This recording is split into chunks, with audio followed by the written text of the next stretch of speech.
കാസർഗോഡ് കാർഷിക കോളേജിന്റെയും എരിക്കുളം ഗ്രാമീണ arts and sports ക്ലബിന്റെയും നേതൃത്വത്തിൽ കാർഷിക പരിശീലന പരിപാടി സംഘടിപ്പിച്ചു.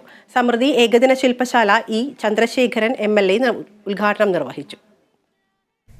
75 വർഷം പിന്നിടുന്ന എരിക്കുളം ഗ്രാമീണ ആർട്സ് ആൻഡ് സ്പോർട്സ് ക്ലബിന്റെ ഒരു വർഷം നീളുന്ന ആഘോഷങ്ങളുടെ ഭാഗമായാണ് കേരള സർവകലാശാല പടന്നക്കാട് കാർഷിക കോളേജിന്റെ നേതൃത്വത്തിൽ വിദഗ്ധരുമായി കാർഷിക പ്രശ്നങ്ങൾ ചർച്ച ചെയ്യുന്നതിനായി ഏകദിന പരിശീലനം സംഘടിപ്പിച്ചത്.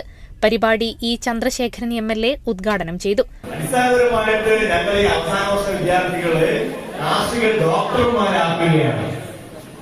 ആ ഡോക്ടർമാരാണ് നാളെ കൃഷി ഓഫീസർമാരായിട്ട് വന്ന് നിങ്ങളുടെ തോട്ടങ്ങളിലുള്ള കണ്ടങ്ങളിലുള്ള പച്ചക്കറി പാടങ്ങളിലുള്ള രോഗങ്ങൾ, കീടങ്ങൾ, പോഷക പ്രശ്നങ്ങൾ, മണ്ണിന്റെ പ്രശ്നങ്ങൾ, അങ്ങനെയുള്ള നിരവധി പ്രശ്നങ്ങൾക്ക് പരിഹാരം പറഞ്ഞു തരേണ്ടത് അവരാണ്. അപ്പോ അവരെ ഡോക്ടർമാരാക്കുന്ന ഒരു ക്ലിനിക് പരിപാടിയാണ് ഇവിടെ നടക്കുന്നത്. ചടങ്ങിൽ മടിക്കൈ ഗ്രാമപഞ്ചായത്ത് പ്രസിഡന്റ് S. പ്രീത അധ്യക്ഷനായി.